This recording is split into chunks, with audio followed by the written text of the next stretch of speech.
Good afternoon, everyone. My name is John Cullen, and I'm the Associate Director of the University of Rochester Susan B. Anthony Centre. The Susan B. Anthony Centre works to bring awareness to and advocate for social justice and equality.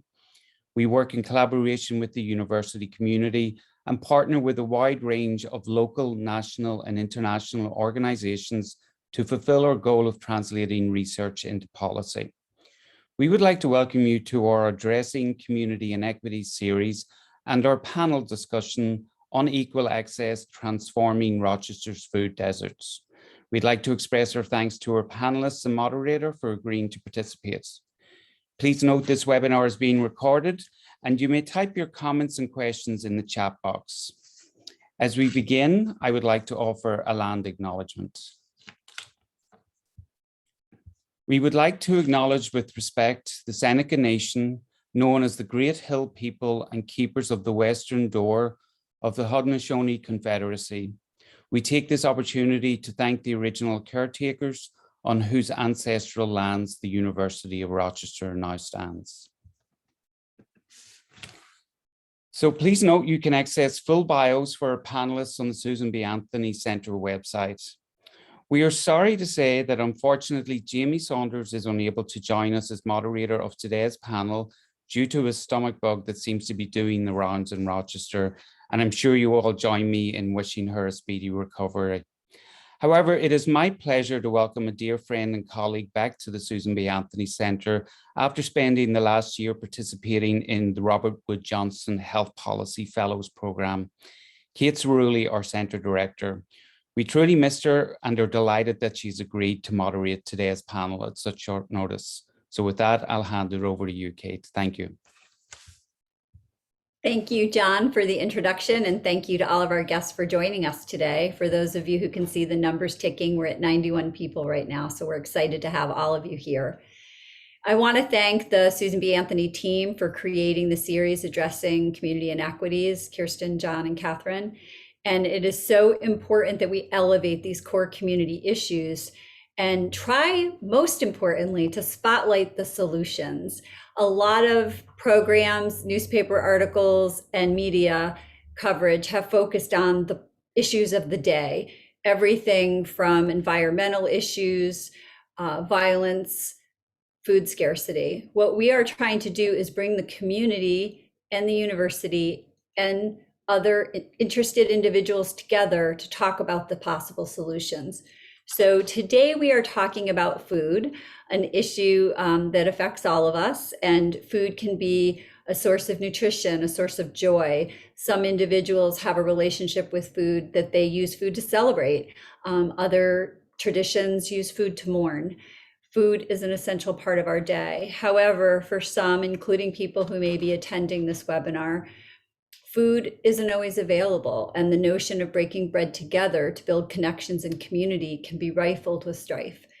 The person who stands in line, if you heard the story just last week of a person who was standing in line at the grocery store, and the person in front of them didn't have enough money to pay for their groceries and stood for 10 or 15 minutes having items minused out until they were able to afford the way.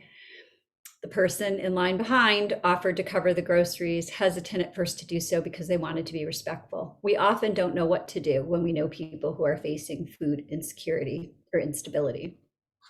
Food is a basic building block of life, which is why we are here today to talk about food. We are going to be discussing disparities in access to healthy foods. We know that about 80% of our health outcomes are impacted outside the clinical settings. That includes things like education, our life experience, exposures to threats or experiencing violence, and of course, we all know access to healthy food and healthcare. For those who live in low-income areas, which we'll hear more about today, and low-access areas, they often suffer poor diets as a result of that. What we know is that those diet-related issues, such as chronic diseases, diabetes, obesity, or cardiovascular disease, can be impacted by the issue of food and nutrition. We recently did a study at the University of Rochester where we asked people to take a biopsychosocial survey and tell us what the issues were that they were facing. And then we allowed the people to prioritize what they wanted, which was most important to them. And one of the issues was food and how people were going to be able to access food before they could even address other issues in their life. So it is an important building block. I am going to welcome and turn this webinar over to our guests. As Kirsten and John did, I will be turning my camera off, but the three of us will be in the background. If anyone experiences any technical difficulties, please feel free to put something in the chat room. Our three guests, thank you so much for joining us today. First, we have Mike Boger, the Health Communities Coordinator for the Healthy Kids Coalition at Common Ground Health, which some of you are very familiar with. Mike holds a master's degree in food studies from New York University and advocates for policies and systems to better support health through access to good food and environments that promote physical activity. We're very much looking forward to hearing Mike's comments, how we can turn around to be advocates for food health. Also joining us is Camille Verbowski, the Director of Community Health Programs at FoodLink. We were excited to have Jamie as the moderator, given her close relationship to FoodLink, Camille. So we're glad you're here to share with us all that FoodLink does. They provide strategic oversight to the curbside market, community health education programs, and Lexington Avenue Community Farm. She received her Master's of Public Health from Case Western in 2014. And we have Dora Young, one of the resident leaders of Common Ground Health's Food Policy Council. We are excited to hear more about that council today. In addition to working with that project, she is also a FoodLink Curbside Market Ambassador, and we'll learn what that means to be a member of Healthy Kids Coalition and an alumna of Project End Goal, among many other community endeavors, driven by the betterment of families and youth. She has multi-generation family in the food industry and works in education. We are excited to have the three of you with us today. And at this point, I will turn the mic over to Mike. Thank you, Kate. And thank you everybody who is here to do a little bit of listening and hopefully some discussion at the end. So my role here as part of this panel is to sort of set the table. So Kate did a great job actually touching on a number of points that I want to make. But first, let me reiterate who I am. I'm Mike Bolger. I'm the Healthy Communities Coordinator for Healthy Kids Coalition at Common Ground Health. Common Ground Health, Kate said many of you are familiar with it, but if you're not, Common Ground Health has been around since the 1970s. It is a health research and planning organization for the 9-county Rochester Finger Lakes region. We bring together leaders from healthcare, education, business, government, other sectors, and community members to find common ground on health challenges and really co-create solutions. The topic at hand, right? We're going to use the term food systems quite a bit. So I wanted to sort of level set and get some common terminology that we can all think about. Make sure that this shares correctly. Hopefully that's up there. That is a slide from the Detroit Food Policy Council. And I think it does a great job of illustrating what I mean when I say food system, right? So a food system is really everything from seed to supper and even beyond that. It's agriculture, it's food retail, it's food marketing, and so on. And all along that chain or circle or weaving path, there's issues of social systems, economics, natural resources, and politics and policies, right? So you see a lot of equity issues and public health issues and environmental health issues play out within the food system.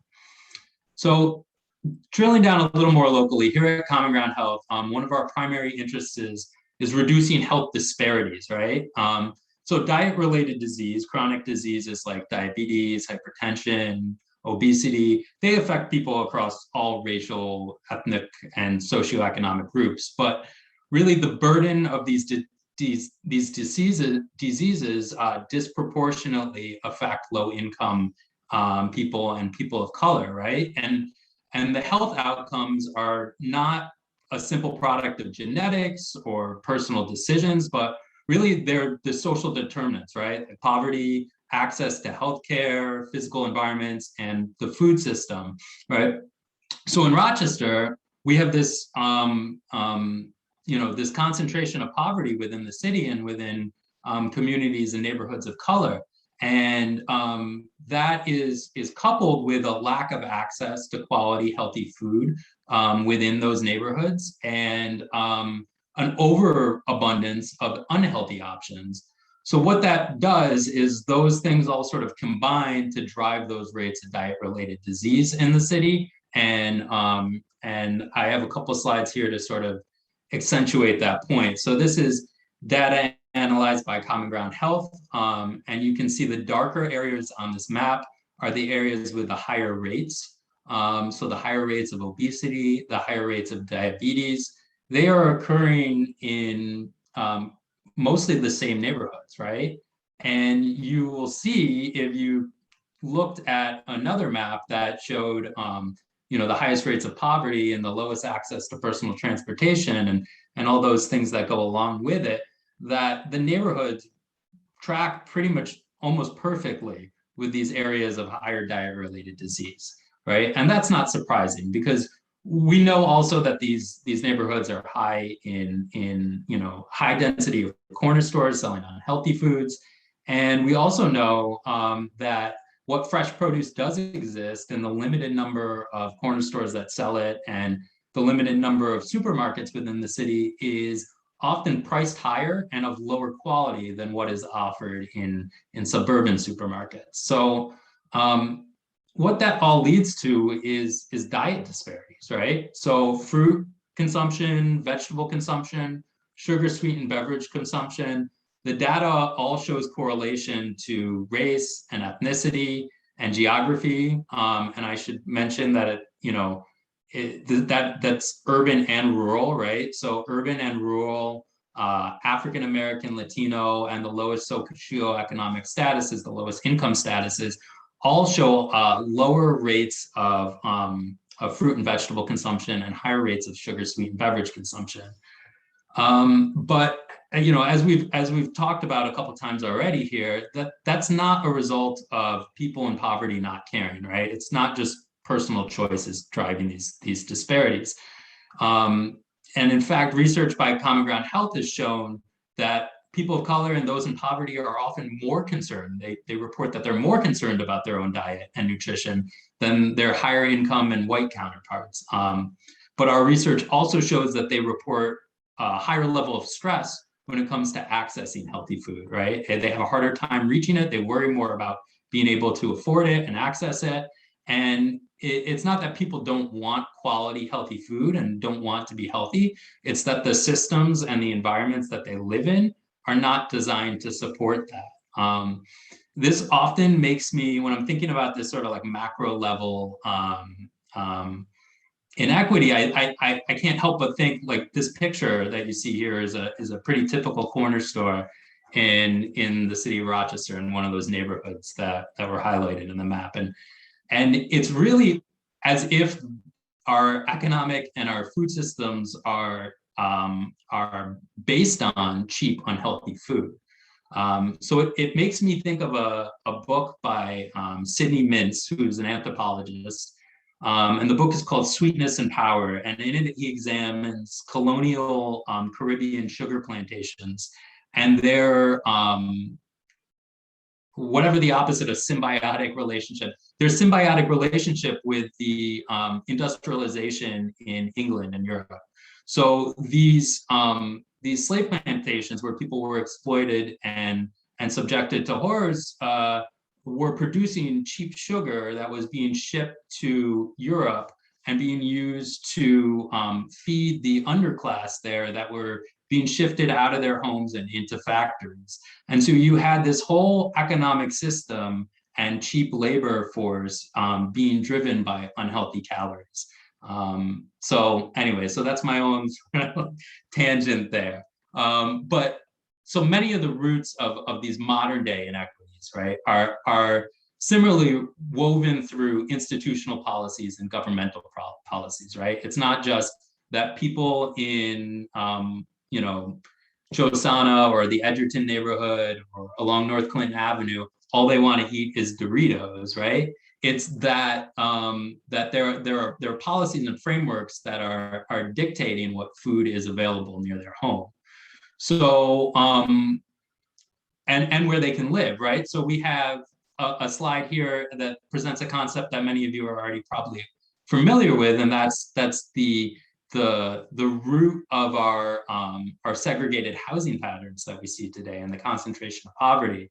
And so the map on the left is a redlining map from the 1930s, and the map on the right is a modern day depiction of where racial and ethnically concentrated areas of poverty are. And you can see again that the neighborhoods track almost perfectly with the other map.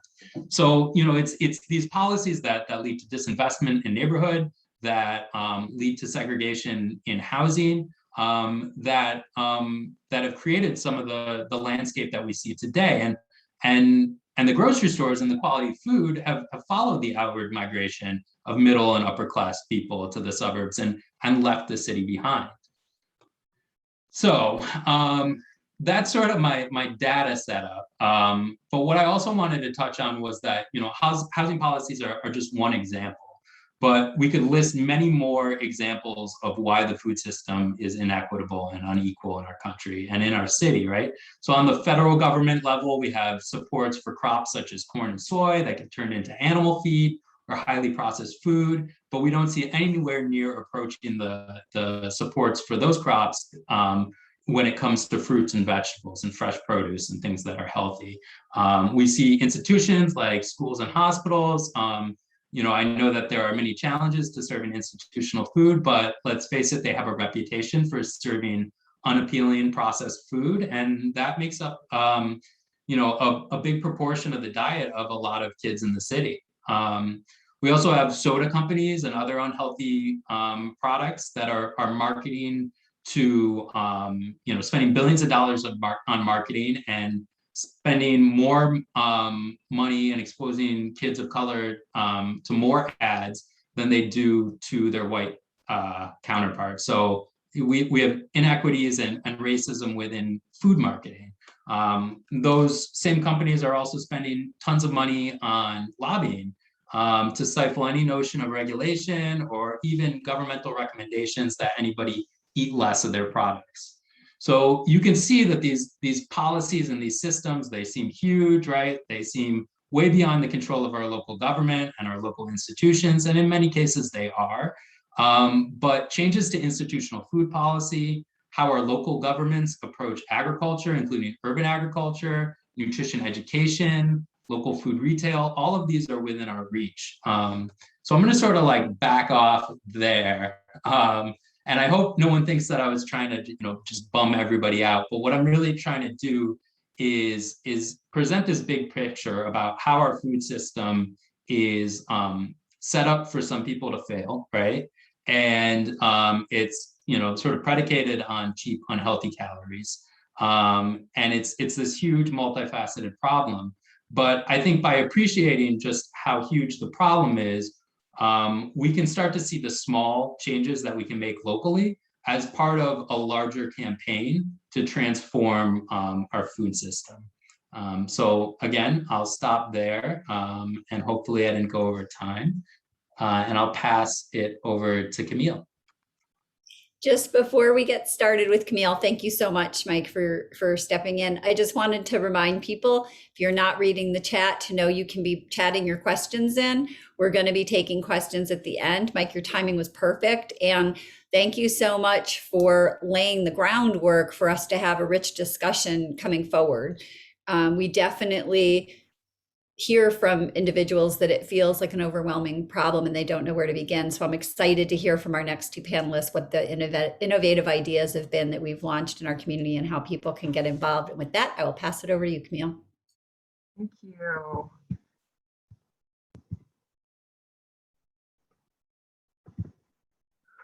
Right, I've got my screen share going. That was task number one, so we're off to a good start. My name is Camille Verbofsky. I am very grateful to be here. representing FoodLink on this last day of Hunger Action Month. It's a big deal around here. FoodLink is the regional Feeding America food bank for Rochester and the Finger Lakes region. We also have a number of community health programs that allow us to live out our mission to leverage the power of food to end hunger and build healthier communities. Any of us that have worked in the public health or social services or community organizing world may have heard this stream parable already. And the version that I was taught goes that a witness sees a person that has been pushed into a river current. And the witness helps the person out of the current only to realize that there are more people in the current. And after a few hours of working to get folks out of the current, another person comes along and asks, well, why are people even in the river in the first place? And instead of pulling them out of the river, runs up the stream to see why people are being pushed in. We use this story to illustrate the tension between our very real need to respond to emergencies like hunger, while also thinking about the ways we might prevent these emergencies and even create environments that promote equal opportunities for people to achieve their own version of their best health.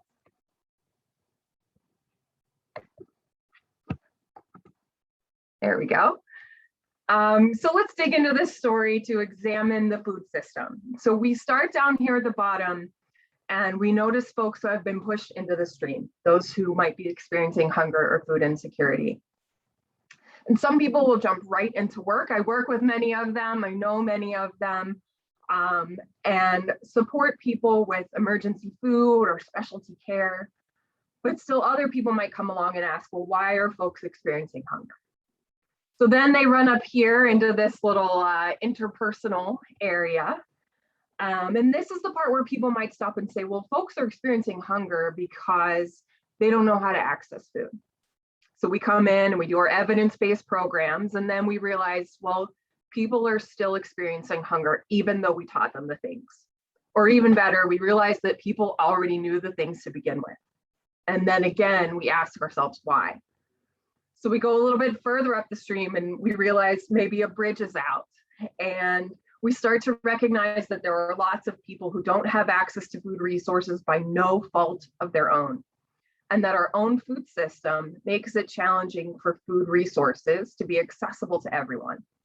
This is the level that I mostly work in with FoodLink and our community health programs. We work to change those systems with many of you that are here on this call. Thank you for being here. To make them more accessible, to make them better. So we might have things like our healthy food incentive programs, where we recognize that SNAP benefits aren't made to last the entire month. And so programs like Double Up Food Bucks and the Farmers Market Nutrition Program help to incentivize and give people more dollars to spend using SNAP on their food. Big shout out to Curbside Market. We might recognize that there are places, like Mike mentioned, that don't have access points to healthy food, fruits and vegetables, produce, WIC goods and services. And so we put our food on a truck and we take it out into the community with help from our community members to create those access points. I'm proud to say that we are officially one of the very first mobile WIC markets in the country here in Rochester. And a lot of that is because of our great partnerships. We might say, oh, you know, these corner stores are unhealthy. What if we could put healthy food and incentivize businesses, small businesses that often can't afford to purchase healthy local food, and we make it easier for them to purchase so that that food is accessible all the time, even when Curbside Market's not there. We might even think bigger and say, well, what if we thought about ways that we could work to advocate for more SNAP and WIC benefits so that people had more money and more opportunities to purchase healthy food wherever they wanted. But there are people, like many of you on this call, that are courageous and creative and say, well, why don't those systems work for me? Why don't those systems work for everyone? What if we didn't need those systems? And this is where we start to think about those root causes of hunger. These are the factors beyond food and food systems that force us to make choices between food and other basic needs. And, many of us may have shared the experience or know someone that's had the experience of having to make the choice between putting food on the table and paying for medical bills, or paying for childcare, or paying for rent. What if we could think about those root causes and make childcare more affordable, make healthcare more accessible to everyone, increase our living wages? Or what if we even could reimagine our education system so that everybody had equal access to high quality, affordable education that would allow us to get better jobs, to put more money in our pockets and more food on our table? But there are also folks that are even more courageous and stop and ask, well, if I can think of this new, better system, why didn't we just build it right in the first place? And that's where we get to that original hurt and harm. And that needs to be acknowledged too. We start to understand that the soil that these root causes live in was intentionally designed to make it easier for people that are wealthier and whiter to access health resources. We understand that we need to acknowledge that our food system is built on stolen land through stolen labor before we can truly build a just food system. Maybe it's because the place that I find myself is to be most effective is right here in the middle of the stream, but I like to think that each of us at different points on the stream has something to contribute to create the change that we want to see. If we all run up to the top of the stream, what happens to the programs and services that people might want and need? And if we all stay down here at the bottom, we'll never get to the root and we'll never get to the harm. And the good news is, I think there were 200 people signed up for this. The good news is that there are enough of us. And if we all work together, we can do these things. But it can't end there, because it's not just about what we do, but how we do it that matters. If we gather the same group of people that made the system just with better intentions, we're still building a bad system. We need to think beyond what is convenient and start to consider what is equitable. Even the language that we use, it's convenient to think about food systems in terms of deserts and swamps, right? A nice metaphor, we can wrap it up in a bow and understand it. But deserts and swamps are naturally occurring phenomenon. And the food system we have now is nothing natural. It's the result of decades of systemic and intentional injustice. Even the stream metaphor that I've been using for the past 5 minutes is convenient in that it doesn't consider the agency that we all have to define and realize our own success. We can consider the convenience of the evidence that we use to so often in public health and academia. I include myself in here. We focus on the hard data and the evidence base and the statistical significance. But more often than not, replicating a program that worked in Buffalo or DC doesn't mean that it will work here. Those places don't have Rochester problems, but they also don't have Rochester opportunities. And most importantly, they don't have Rochester people. It's time to make enough space to include every stakeholder in our community, from a senior at a food pantry to a school food service director, farmers, parents, legislators. We all have something to offer about what might be possible here. We can challenge ourselves to include lived experiences data. People know what they need, and we are all experts in our own experience.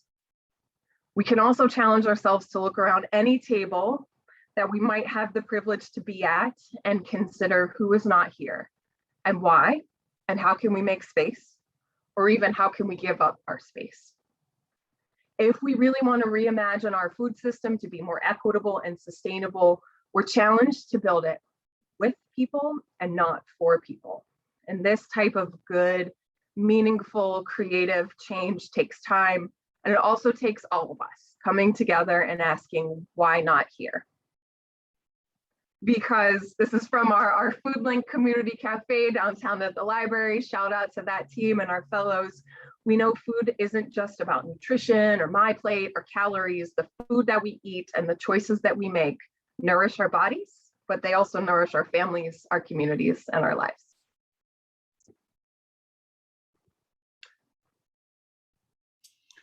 Thank you so much, Camille. Very, very impressive information, and thank you for ending on that note as we turn to Dory to hear about what people are doing.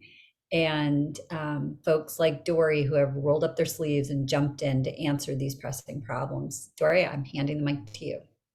Thank you very much. It is truly a pleasure to be a part of this panel and to be on the panel with Mike and Camille. I love how you set the pace for our panel and us moving forward. I think I'm the grassroots person. I have been in the trenches. I have been among the least fortunate. I have been involved in the community, the Rochester community, for over 30 years, and I'm still involved. I pride myself in being an advocate. I started out in youth advocacy. I worked with the Rochester City School District, and dealing with youth is a marriage of different issues. But then I moved into working with families because the two definitely go together, even though they had separate issues sometimes. But being involved in grassroots organizations helped me advocate for youth and their families. And I purposely get involved in like-minded organizations that make me a better advocate. And so dealing with food insecurity, disparity, helped me to go hand in hand with working with the food policy now, policy council planning team, because, being on the grassroots, you see certain things, but you don't know what really drives the disparities, and so when the opportunity arose for me to be a part of the Food Policy Council planning team, I realized I would not be on the council itself, but it would give me knowledge because, I worked in the Beechwood area. I also work at School 33. And, I've had a lot of opportunities to see how the food deserts impact the children, the families. And now I'm working with seniors, and it's the same way across the board, and like they were saying in their slides in their presentations, yes, people, they don't want to be poor. They don't want to be desperate. They don't want to, have the stigmas, and they want to have a voice. They want to be at the table. They want to say, okay, this is what we need to have things better. And there's always roadblocks. And, we as, advocates and people that are in, places that can help them do better, we're still trying to figure it out, and my job as an advocate is to help build leadership, is to help people come to the table and voice their opinions so that things can change. I was involved in the INGO program, and Dr. Joyce Duckles, she helped us put together the INGO program, and Phyllis Jackson and other community organizers. And it taught seniors how to be health advocates. And, as you age, you become more frail. You don't know how to advocate for yourself. You have all these different illnesses, and, they're afraid to go in and talk for themselves. And I was really proud to be a part of the INGO program because the graduates, they were on fire. They were on fire, but they were on fire because they were self-advocates. And those are things that we need to do to empower people, let them know that they have a voice and they can go out and they can say, okay, this is what I need. And if this is not being done right, when you go to that doctor, then you find another doctor. And a lot of them were shocked. Oh, I can change doctors? Yeah, you can change doctors. So, people have to feel empowered because the power is in them. It just has to be brought out. So, as a grassroots person, I get to see firsthand how these issues touch people. And like I said, I'm in the Beechwood area, and one of the things that I could say is that all the vacant lots that were transformed into gardens was a blessing. And I applaud, St. Mark's and St. John's, 441 Ministries, and City Roots, and other organizations in the area that were a part of that, because now you're opening up a door for people to say, okay, I can go and pick some vegetables. Dr. Joyce Duckle, she also helped some of the parents, including myself, start an organization called the Beechwood Greenhouse Collaborative. And we took a vacant lot, was part of another organization's lot, but we grew vegetables. We had a hoop house that was donated by Wegmans, and they helped get everything together, donated tools and everything.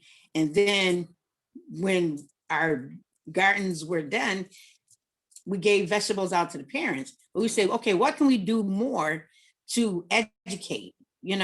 So the kids, they worked in the gardens. They had never worked in gardens during the summer program, and they loved it. And then we were giving vegetables out at one of the corner stores.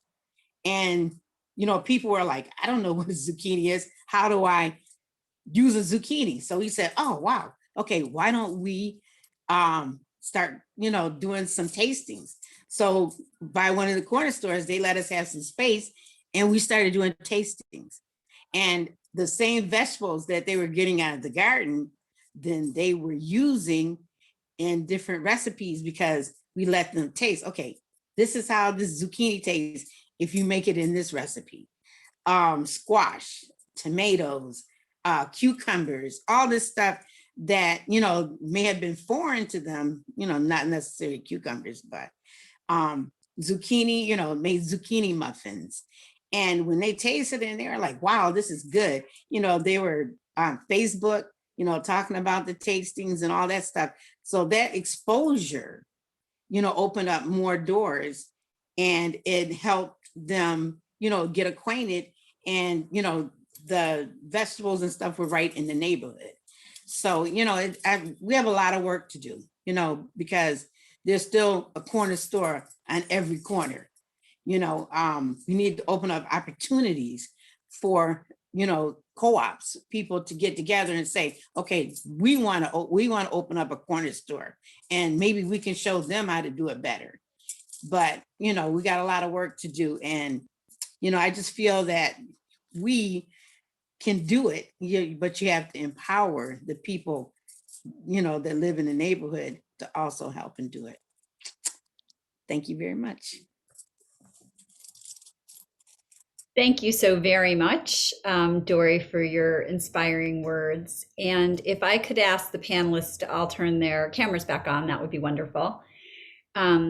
Really excited about the conversations that is happening in the chat room, and people sharing their own information and answers, jumping on and giving links. That is what this is all about. So that is fantastic. What I'm going to be doing is trying to cluster the questions together thematically. And one question that was sent to me via text, and Mike, I'll just ask you to quickly comment on this if you could, and perhaps throw a link into our chat room. Can you talk a little bit about the Food Council? Yeah, sure. So food policy councils are groups of individuals, stakeholders coming together to work on these sort of big policy issues around food. There's over 300 of them around the country. Rochester does not have one. So we set about to change that. And in partnership with FoodLink, Common Ground Health has worked also with City of Rochester and community leaders like Dory to do a lot of community engagement, get a lot of feedback on how we would structure a local food policy council. We started taking applications for the first food policy council members in June. And we're almost to the point of being able to announce those first food policy council members. So that will be a place where I hope all these people who are really engaged in the chat will we'll find some place to, continue this conversation. It can be like a hub for this type of conversation and a place to bring these types of ideas. There are going to be Food Policy Council members, but the work will involve anybody who wants to be involved. Those Food Policy Council members will then go out and form, we're calling them subcommittees, like working groups, and those will be open to the public. So when you hear about a Food Policy Council in the future, think, oh, this conversation that I was having on the webinar, I can bring it to that and maybe find a subcommittee that aligns with my interest area and sign up to start finding policy solutions to try to make some of these changes a reality. Thank you so much for that. I appreciate it, and count the Susan B. Anthony Center in. We're excited. I'm going to ask another question. This kind of brings together several questions. John Cullen, who was on introducing us earlier, and I worked at the ball field last Friday or Saturday night for a fundraiser. And I was asking the management at the ball field, what do you do with the food at the end of the day that doesn't go? And how do we get it to people who need it? And the answer was, it gets thrown away. And someone asked, what can we partner with restaurants? What happens with different types of food? So I want to ask, and this can be anyone on the panel, how are we working with local businesses in the for-profit sector, including grocery stores, to get food where it needs to be?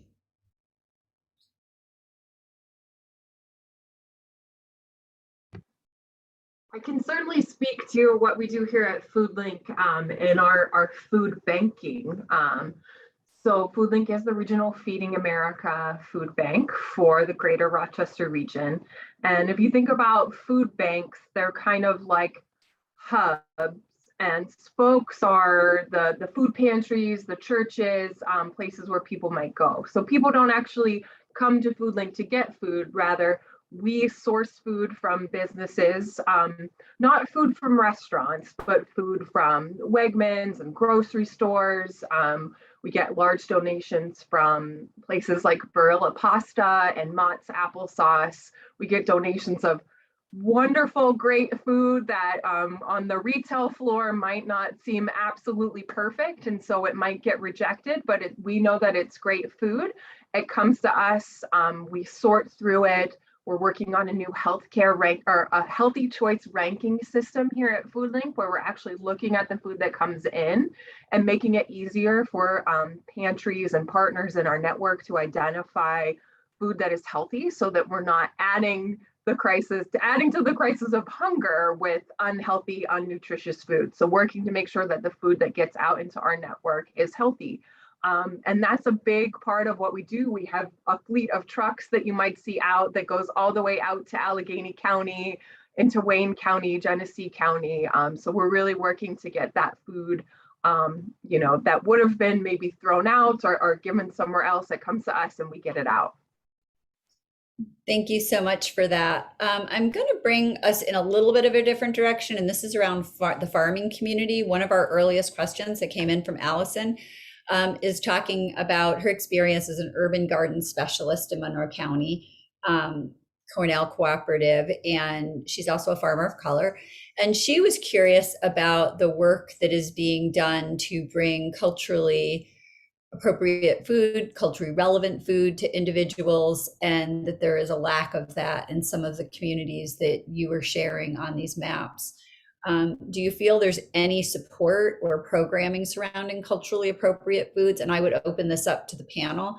And it sounds like you might have a great couple of subcommittees already growing for your food council interactions with restaurants and culturally relevant food. So I'll open it up to the panel. Anyone on culturally relevant food? Thank you, Allison.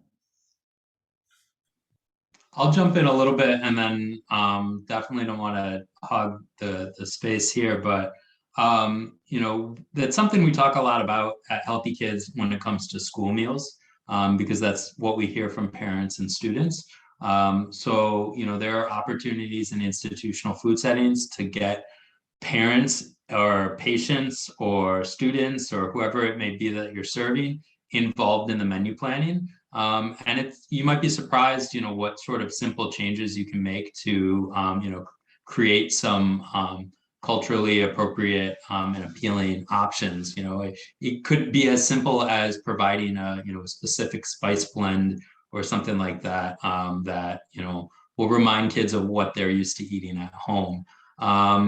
Beyond that, you know, in the context of urban agriculture and CCE and garden education, you know, I don't have an easy answer. I think that there are resources out there, but another attendee who I saw in the chat, Paul Whitehouse, who is with 441 Ministries in Beechwood, he told me a great story recently about sharing a community garden space with a woman who was, and I hope I'm not wrong, but Nigerian.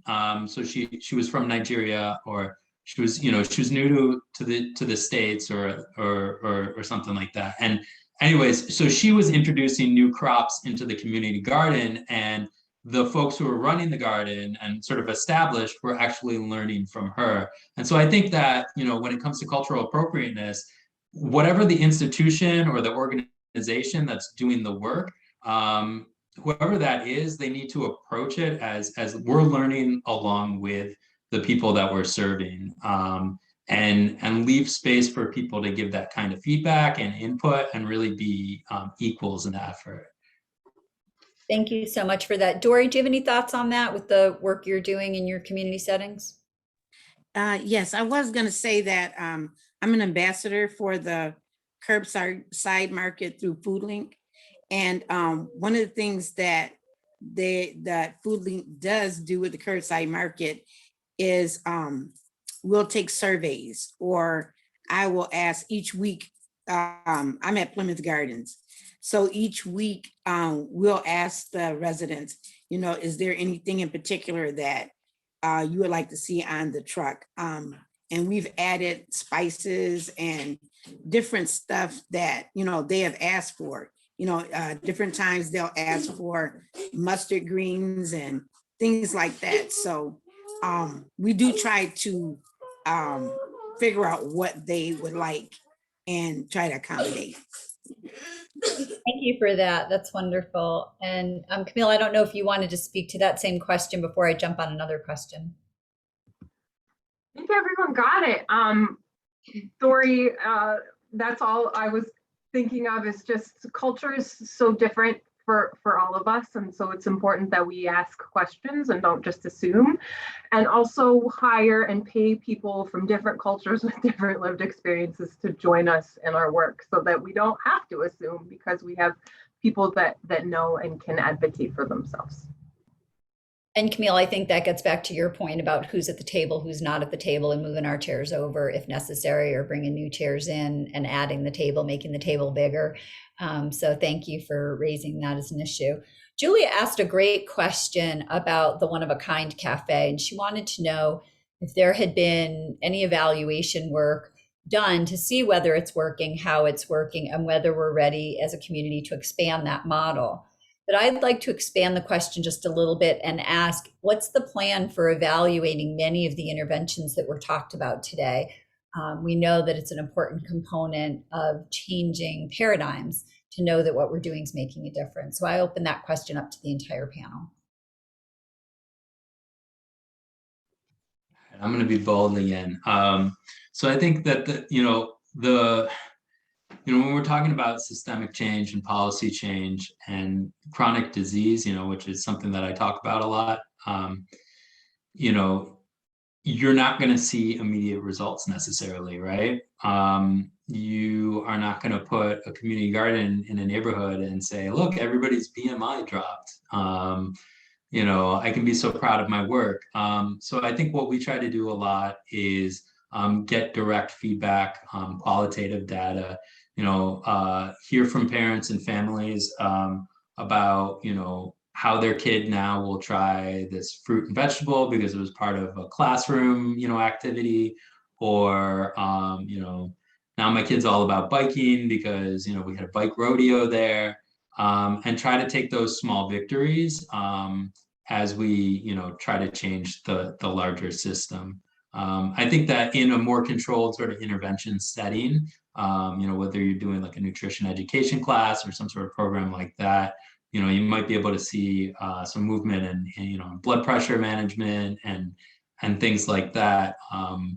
But it's tricky to evaluate this stuff, and I think sometimes you got to just you got to use all the information you have to make a good hypothesis and get what feedback you can from the participants, and hope that the impact that you made is lasting. Thank you for that. Camille, I saw you going for the buzzer. Did you want to jump in there before I go to the next question? Sure, just I would like to echo that and say that evaluation just doesn't happen at the end of a project or a program. And so often, we'll say, oh, this, like I said before, this worked here. I think corner stores was a really great, anybody in the public health world in the past, 15 years might have been involved in the Healthy Corner Stores initiative. It happened in cities all across the country. And we don't see a lot of those healthy corner stores anymore, right? That wasn't a very sustainable initiative. And I think a big thing that a lot of us that were involved learned there was that we need to not just say, oh, this has worked and we'll see whether or not people used it or whether or not it changed our health outcomes or whatever number it is that we care about. But also, what does success mean for this project, if it's a corner store or a curbside market in the community, with the people that are using it? And what can we do to make that success happen? And how can we allocate our resources in that way? So evaluation is at the beginning too, when we involve everybody and we say, okay, what might this future that we want look like and how can we make it? And then along the way, what are we doing to make sure that we're holding ourselves accountable to that? And how are we changing our methods based on what we learned? So evaluation these programs hopefully don't end, right? So it's evolving, it's ongoing quality improvement. I like your label, quality improvement through the process. Dory, I just want to jump to you for a moment. And we've been listening today about mobile markets and mobile pantries, public markets, better corner stores, school changes, getting kids involved in menu planning and the like. Is there anything that you're hearing from the front lines that we have not touched on, and your opportunity to share with the listeners and fellow panelists ideas that have come through your constituents that you haven't heard on the table yet? So far, we've touched on a lot of things. I'm still a person that feels, involving people on the ground floors in decision making. Trainings, whatever you can do to give them a voice and put them in the forefront. When you're dealing with schools and parents and their children, involve them. They know what their kids like, and they can also be an asset, and always introduce kids to different stuff. When my children were little, I didn't ask them, do you want to taste it? I said, here, this is good, and they just ate it. They just thought, okay, she says it's good, then it's good, So, we have to stop being afraid that our children won't like something, and just say, okay, and I'll go back to, and I'll cut it from here. When we were doing the tastings and the kids were tasting the zucchini muffins, and we put like little chocolate chips in them, and they were loving them. And so I said, do you know what those are made out of? And the little boy said, no. I said, that's zucchini. He said, zucchini? I said, yeah. He said, I don't know what that is. I said, well, I'm going to show you what a zucchini is. I said, and I'm going to give your mom this recipe and you have her make you some more, okay? And they actually went home and they made zucchini muffins. He came the next week and he told me. And so you just, you got to experiment, but don't be afraid, to work with parents and, the children, because they're open. They're open. I love that. We used to call it a no thank you bite with our kids, that they would sit at the table. I We'd do that too. have 2 or 3 familiar foods on the plate and then something they didn't recognize, and we would ask them to do a no thank you bite. A couple of things that we're not going to have time to jump into, but just to put on the Food Council's radar screen. Some folks have been commenting about the need to consider food sources for seniors. And it's not just getting the food into the neighborhoods, but to their doors. Some folks have been jumping in with conversations around food allergies and how food that's coming through some of these alternative sources that we talked about perhaps are labeled or marked. How are we addressing food scarcity for people with dietary allergies, some which can of course be fatal and result in severe asthma attacks or other needs, even to the point of an EpiPen. So food is not just for nutrition, but for some people it can be dangerous if they eat the wrong food. I'm going to throw out one last question to the panel, and that's maybe some policy issues that you're involved with at either the state or local level. If you just want to shout out the topic of the policy so people can see what they can find online, and then I will wrap us up.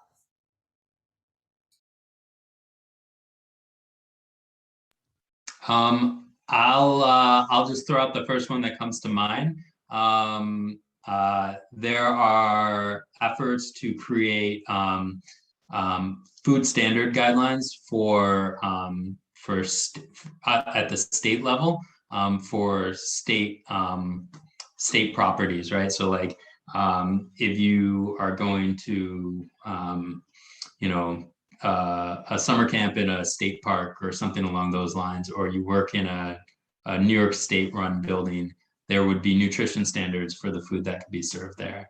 That's just one that pops out in my head, but that's what the Food Policy Council is all about. So please do email the email address I put in the chat and start getting our updates when we're up and running.